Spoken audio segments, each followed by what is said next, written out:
Vous dites qu'on doit vraiment développer l'Afrique. Le français a ses traditions. Pire encore, il voyage avec. Partout où il part, il garde sa culture. Le chinois a ses traditions. Pire encore, il voyage avec. Partout où il part, il garde sa culture. Le coréen, le vietnamien, le japonais, pratiquement tous les peuples du monde, même l'arabe tout simplement là, il voyage avec sa culture et ses traditions. Partout où il part, il voyage avec. Vous savez pourquoi? Parce qu'il suit le chemin de ses ancêtres et continue à perpétuer leur connaissance et leur sagesse. Différemment de nous qui avons subi un grand lavage de cerveau. Pas que durant 400 ans, mais plus de 1400 ans. Parce que même notre système scolaire actuel découle de l'époque coloniale. Les enfants apprennent les mêmes choses depuis des années jusqu'à aujourd'hui.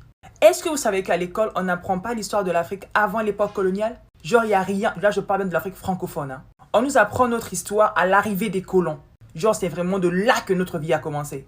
Et vous savez très bien que c'est à partir de là que l'histoire a été falsifiée. Genre, l'Afrique, avant l'homme blanc, il n'y avait rien. Il y avait un vide total. C'est ce qu'on nous a mis en tête depuis le bas âge. Et on nous a appris qu'on nous a ramené l'écriture, la langue et tout ce qu'on a aujourd'hui. Imaginez-vous qu'on a une génération qui grandit comme ça. Comment pouvez-vous espérer un changement si tout le monde pense que tout nous est venu d'ailleurs? Et pour un moment que les gens se révoltent ou encore prennent conscience que la base vient de chez eux-mêmes, certaines personnes, ça les dérange de savoir que c'est vrai. Quand vous dites que l'écriture, la langue, les maths viennent de l'Afrique, que vous contestez ça ou pas, nous on s'en fout. Tous on sait que les premiers hommes sont nés en Afrique. Donc les premiers hommes nés en Afrique là n'ont pas réfléchi, ne parlaient pas, ne calculaient pas, n'écrivaient pas. Ils ont attendu des époques récentes où on les a appris à écrire et à parler. Genre des vrais sauvages. C'est ça l'idée que vous avez des Africains. Et c'est ça qu'on veut tuer, vous prouver que l'Afrique a été civilisée bien avant que d'autres peuples ne viennent avec leur civilisation.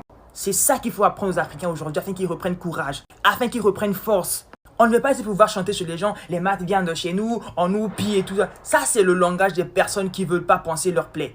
On a été blessés certes, mais la nouvelle génération est appelée à pouvoir relever la pente.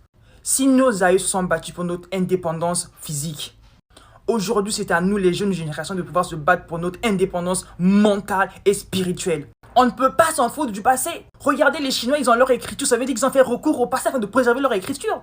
L'Inde, la Corée, le Vietnam, ils ont leur écriture, leur langue, ils ont gardé leurs valeurs. Cela veut dire qu'ils ont fait recours en arrière afin de pouvoir protéger ce qu'ils ont aujourd'hui là. Le futur, ce n'est que la modernisation du passé, rien d'autre. Donc vous voulez construire une Afrique qui sort de l'ordinaire, une Afrique où il y a à un moment donné arrêté au fait. Pourquoi vous voulez que l'Afrique soit comme ce que vous voulez? En plus, on parle là d'un continent, pas que d'un pays, mais d'un continent qui est plus grand que tout et qui peut prendre tout ce qui existe comme continent. Donc à un moment donné, pesez un peu vos mots là, on parle de l'Afrique, la terre de mes ancêtres, à un moment donné, calculez-vous en fait.